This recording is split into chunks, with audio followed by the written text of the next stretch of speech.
Tidak perlu kita klarifikasi. Tidak perlu kita minta pembelaan. Tuhan pembela kita. Tuhan penjaga Israel. Ada amin. Bergembiralah karena Tuhan. Bukan karena keadaan. Bukan karena apa-apa.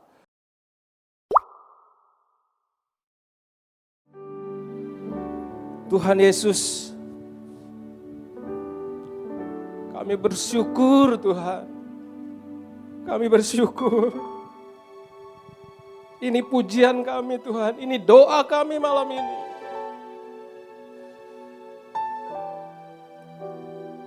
Ajar kami terus untuk percaya. Ajar kami terus untuk selalu percaya kepada janji-janji Tuhan. Kepada firman Tuhan. Sekalipun Tuhan izinkan hal-hal yang berat. Sekalipun Tuhan izinkan begitu berat. Sekalipun pergumulan hari-hari ini yang kami hadapi. Masalah, sakit penyakit. Masalah keluarga, masalah keuangan, masalah pekerjaan, bisnis, apapun. Kami percaya. Tuhan, Engkau jawaban. Tuhan Yesus, Engkau jawaban. Kami bangga punya Allah seperti Engkau. Kami mengucap syukur malam ini. Kami berterima kasih. Kami siap mendengarkan firman Tuhan malam ini. Dalam nama Bapa, Anak, Roh Kudus. Dalam nama Tuhan Yesus Kristus. Haleluya. Amin. Shalom. Shalom semuanya. Yang tergabung di dalam Zoom prayer, yang ada di rumah-rumah, yang ada di Family Church, yang ada di Panti Kemah Bet Shalom, yang ada di ruangan ini di GBI Intermark. Puji Tuhan, kita masih bisa memuji, menyembah Tuhan. Kita masih bisa merasakan kebaikan Tuhan, keadaan kita masih baik, sehat. Saya bersyukur masih bisa berdiri di tempat ini, masih Tuhan percayakan untuk menyaksikan kebaikan Tuhan. Saya mau katakan ini adalah satu mujizat terbesar dalam hidup kita. Katakan amin. Hari-hari ini saudara memang tidak mudah. Saya percaya setiap kita pasti mengalami masalah pergumulan. Apapun itu. Saya mau katakan biarkanlah itu bersama dengan Tuhan. Kita pasti bisa melaluinya. Kalau hari ini kita masih keadaan baik, sehat, itu bukti penyertaan Tuhan. Ini satu bukti bahwa Tuhan memelihara saudara dan saya sempurna. Ada amin. Firman Tuhan katakan di dalam Roma 8 ayat yang ke-28. Mari kita lihat. Kita tahu sekarang bahwa Allah turut bekerja dalam segala sesuatu untuk mendatangkan kebaikan bagi mereka yang mengasihi Dia, yaitu bagi mereka yang terpanggil sesuai dengan rencananya Allah. Katakan amin. Bapak Ibu kasih dalam Tuhan Yesus Kristus. Percayalah bahwa Tuhan turut bekerja dalam segala sesuatu. Artinya Tuhan tidak pernah meninggalkan saudara dan saya. Tuhan pasti terus menyertai engkau dan saya. Kemanapun, dimanapun kita berada. Karena Tuhan punya rencana yang besar dalam hidup saudara dan saya.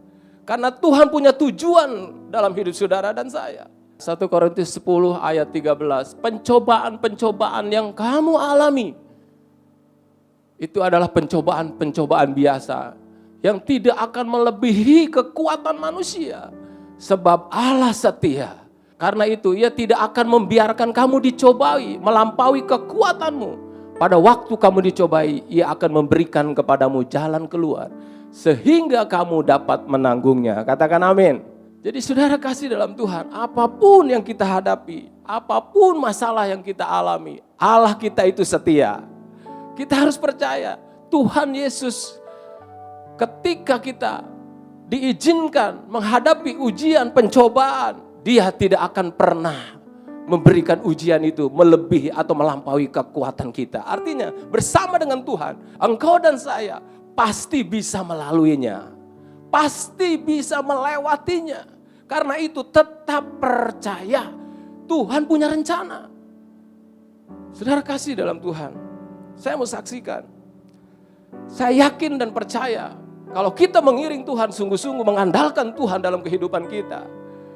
Bukti kalau Tuhan menyertai kita. Ya.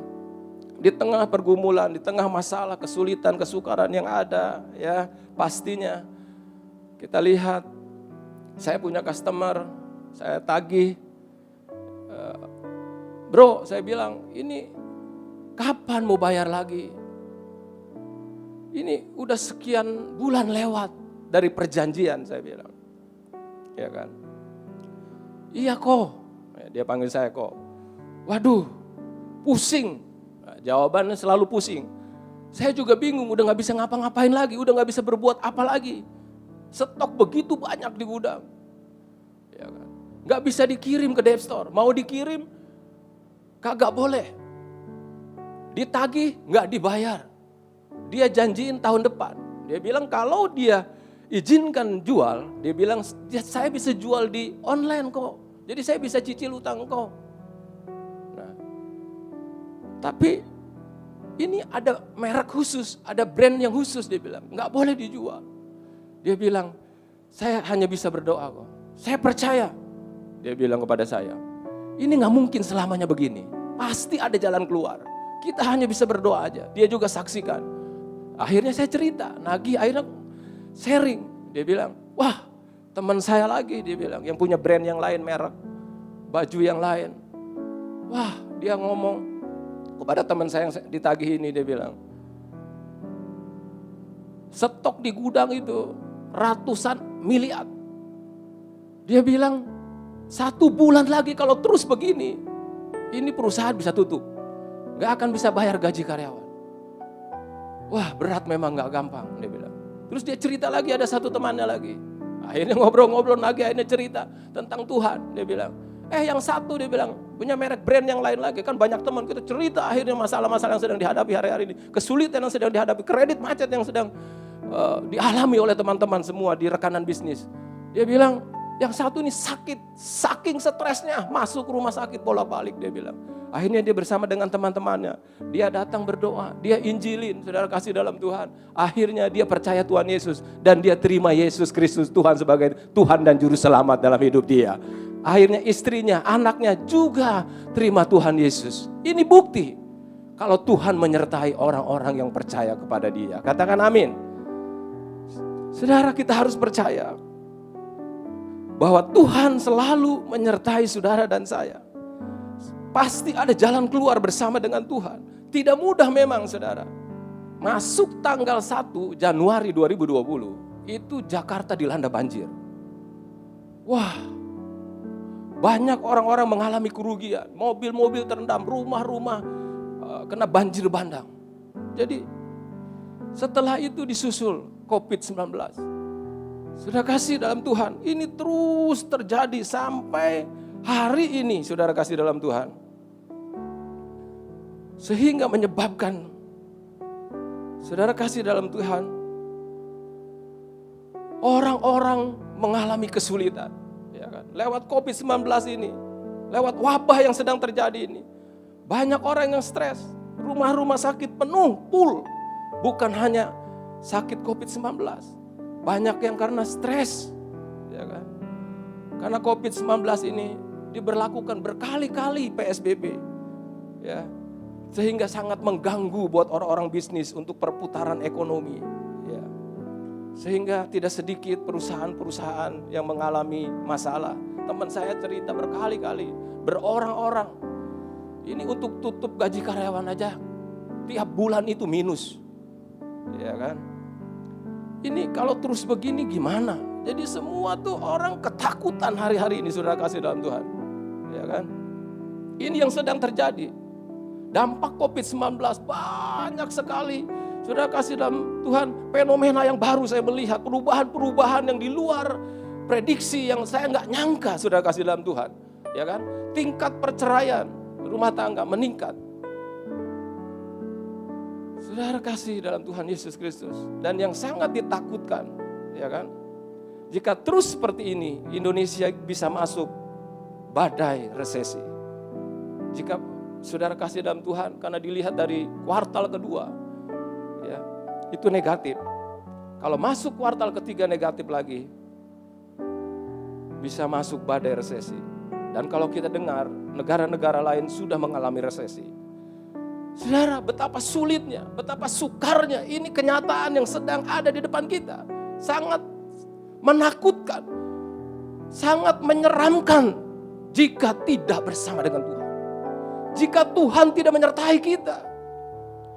Saudara, ini benar-benar akhir zaman. Saya melihat ini seakan-akan masa-masa pemurnian, masa-masa penampian. Ya kan? Kenapa saya katakan seperti ini? Saya melihat ada satu perubahan yang saya nggak nyangka gitu loh. Ya, 2-3 tahun yang lalu teman saya sudah kasih dalam Tuhan saat saya menghadapi istilahnya tuh kesulitan sekali dalam hal keuangan waktu itu. Nah, saya melihat teman saya ini sangat diberkati luar biasa. Buka cabang di mana-mana, diberkati Tuhan luar biasa. Pelayanannya makin berkembang. Wah, komsel dia buka di mana-mana, luar biasa. Tapi hari-hari ini apa yang terjadi? Sudah kasih dalam Tuhan. Saya tanya, bro, gimana kabar? Udah lama nih kita nggak ketemu. Waduh, kok. Orang kebanyakan panggil saya engkau, ya kan, kayak orang Cina di Tanah Abang, ya kan.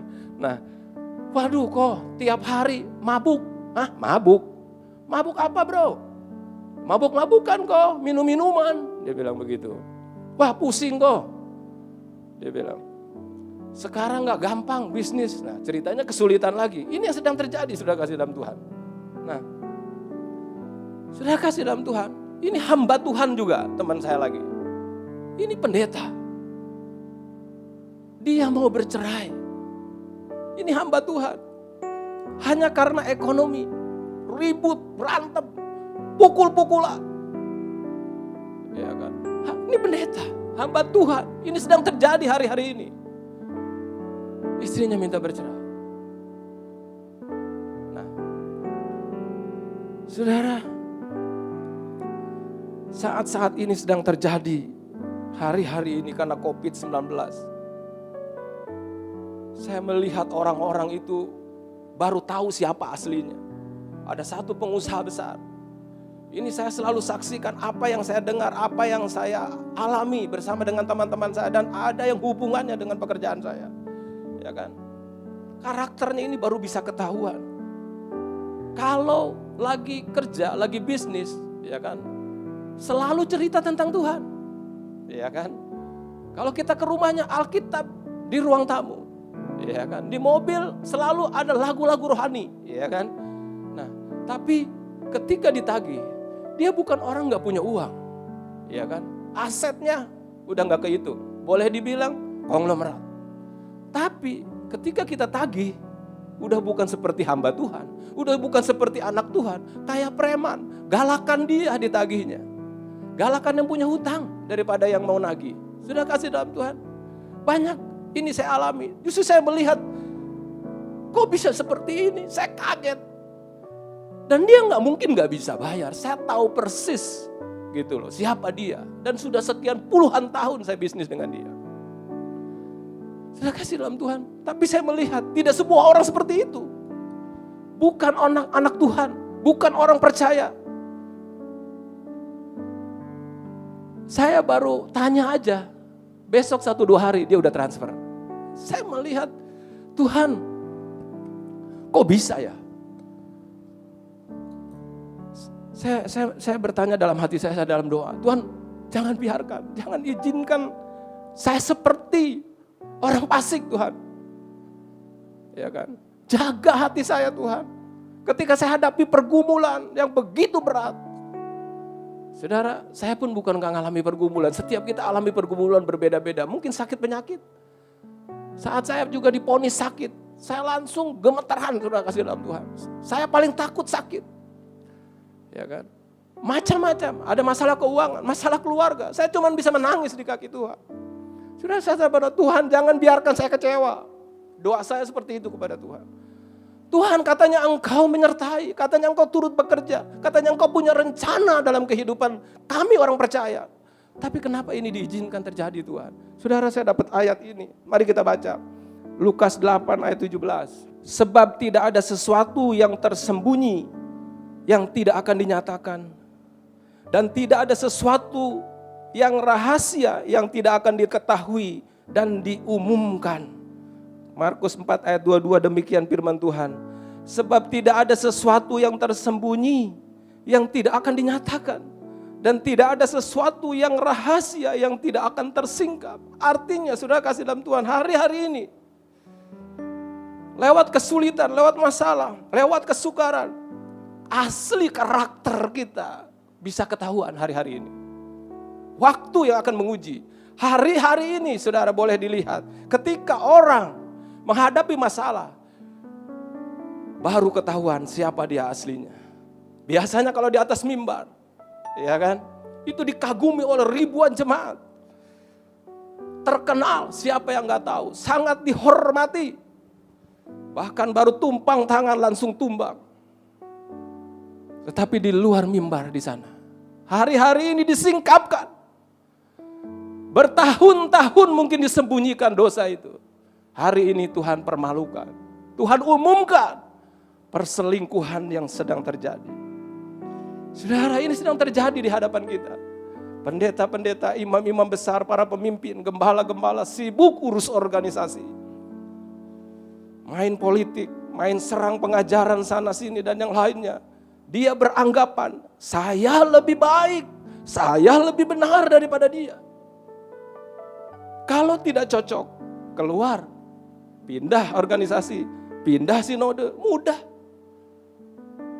Saudara, firman Tuhan katakan di dalam Maleakhi 3 ayat 18, Tuhan itu akan buat perbedaan.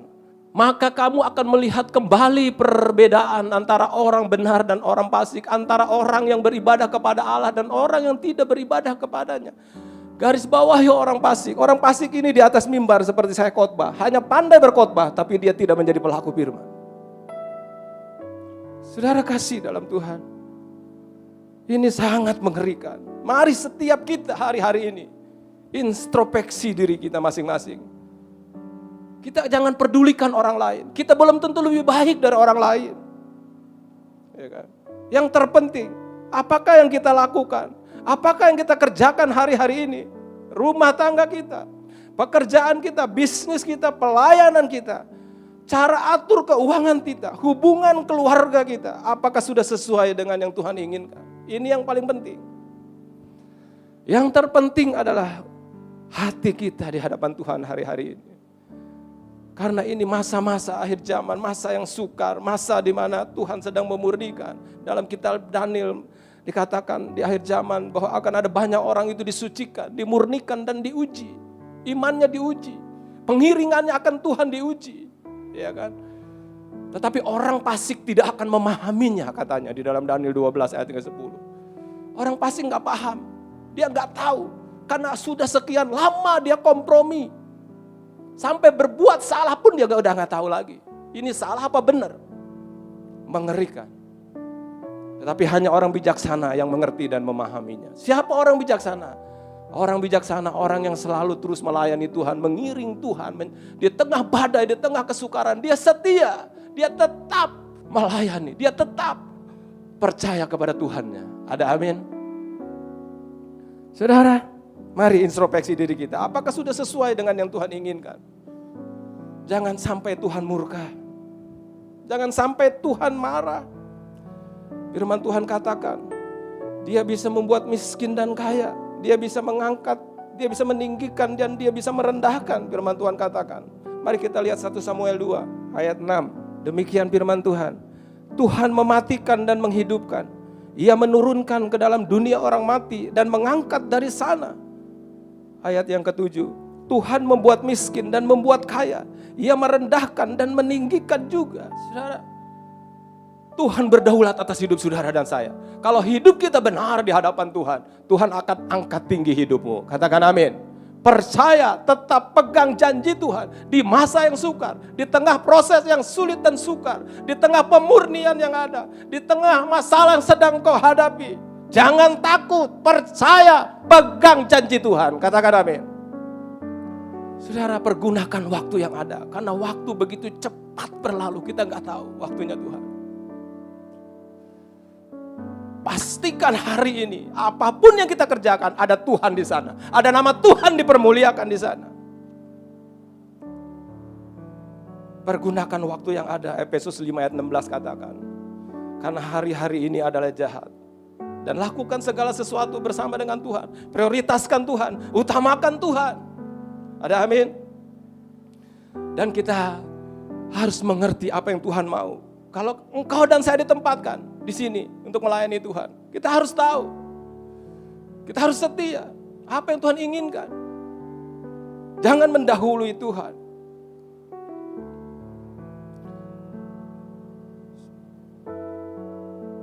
Saya percaya saudara, mari, belum ada kata terlambat. Jika ada hal-hal yang belum kita akui, mungkin ada dosa di masa lalu, bereskan hari-hari ini. Sebelum waktu Tuhan itu datang. Sebelum Tuhan murka, sebelum Tuhan singkapkan, sebelum Tuhan permalukan kita. Kita harus bertobat, katakan amin.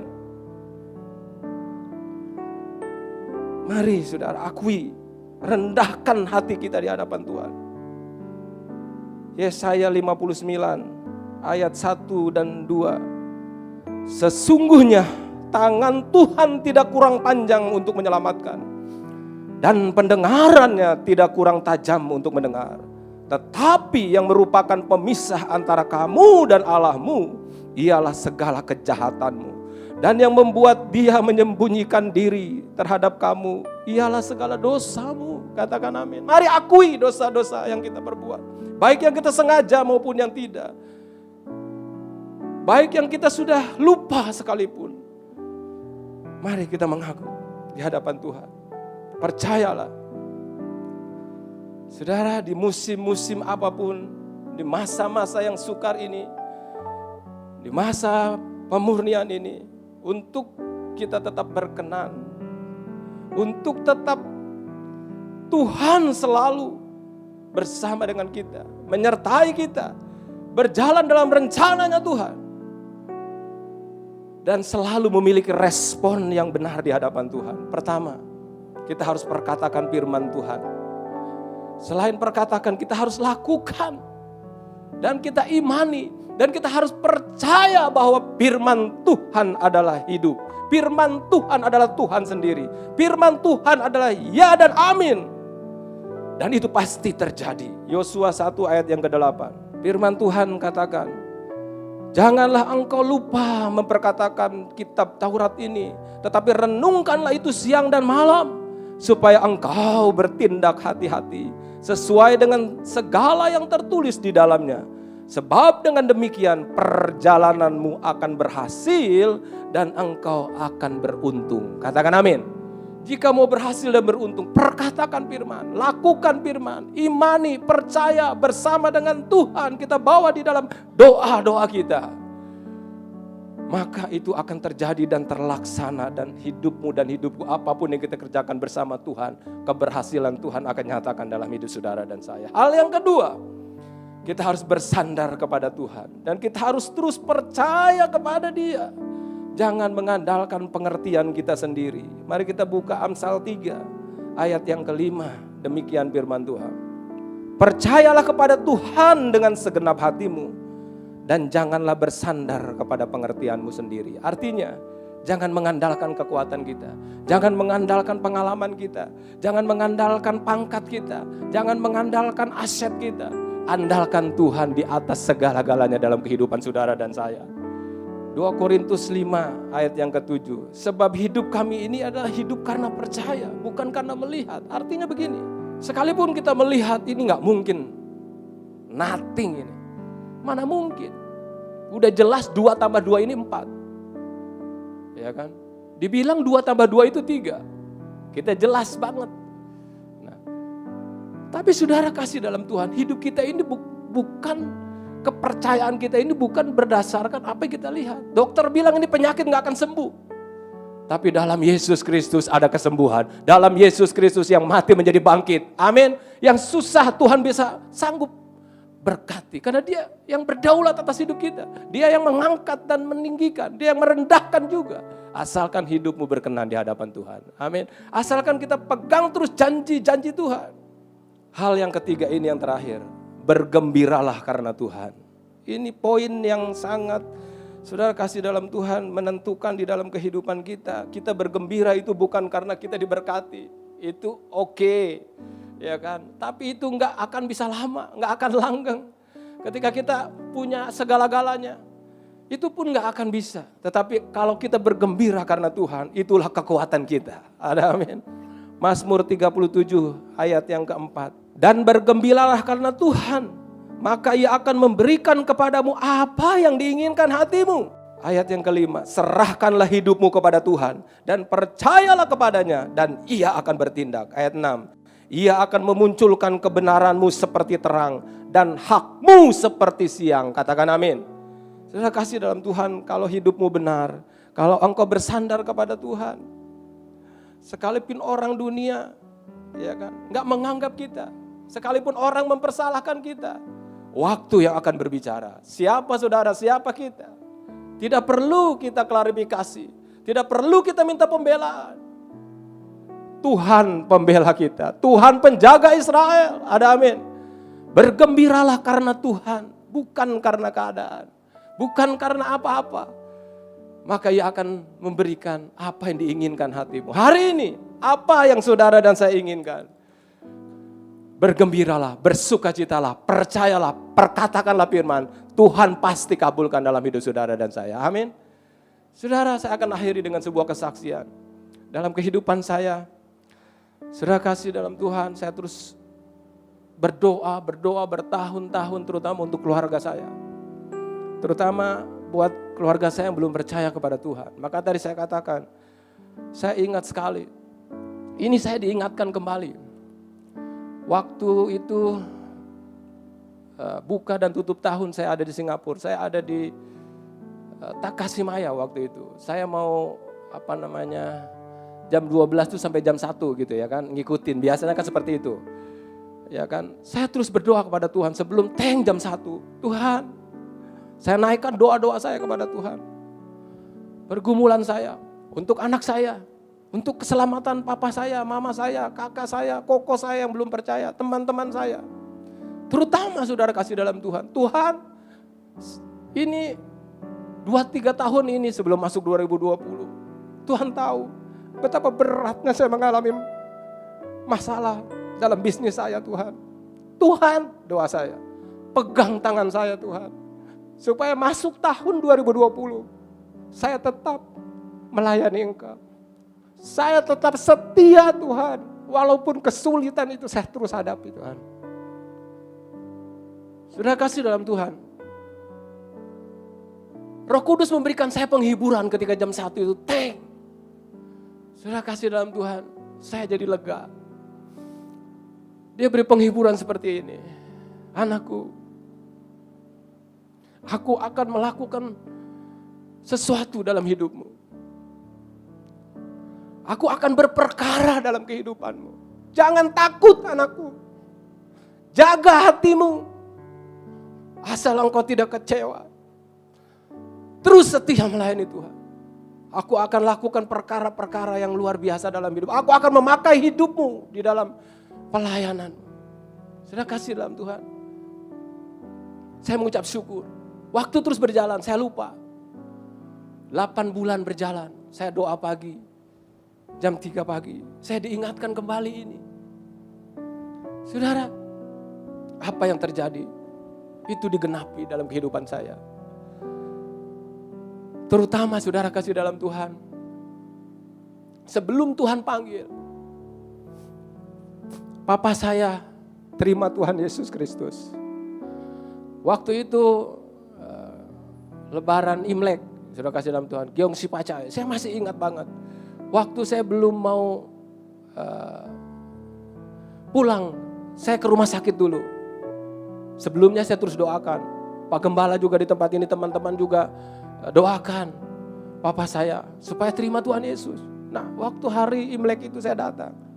Ya kan?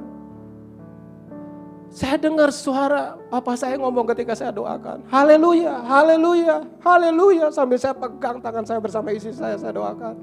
Saya imani, saya percaya papa saya sudah diselamatkan. Sudah ada di sisi Bapa di surga. Saya imani dan itu terjadi, saudara kasih dalam Tuhan. Dan saya bersyukur sampai hari ini saya masih bisa berdiri di tempat ini. Sampai hari ini keluarga saya utuh dan baik-baik. Sampai hari ini Tuhan masih memberkati kami di dalam usaha. Sekalipun sulit dan sukar, Tuhan tidak pernah meninggalkan kami. Mengucap syukur selalu, mujizat pasti terus terjadi. Amin, saudara kasih dalam Tuhan. Jadi di tengah badai apapun, di tengah musim apapun, miliki respon yang benar. Firman Tuhan sampai di sini. Tuhan, kami bersyukur. Tuhan, kami berterima kasih malam ini. Engkau baik bagi kami. Hamba-Mu selesai Tuhan menyampaikan isi hati-Mu. Hamba-Mu bersyukur Tuhan baik. Terima kasih buat berkat-Mu. Terima kasih buat mujizat-mujizat-Mu dalam hidup hamba-Mu. Dalam kehidupan kami Tuhan, dalam rumah tangga kami, dalam apapun, dalam gereja kami di tempat ini. Hamba mengucap syukur malam ini. Dalam nama Tuhan Yesus Kristus, kami berdoa dan mengucap syukur. Haleluya. Amin.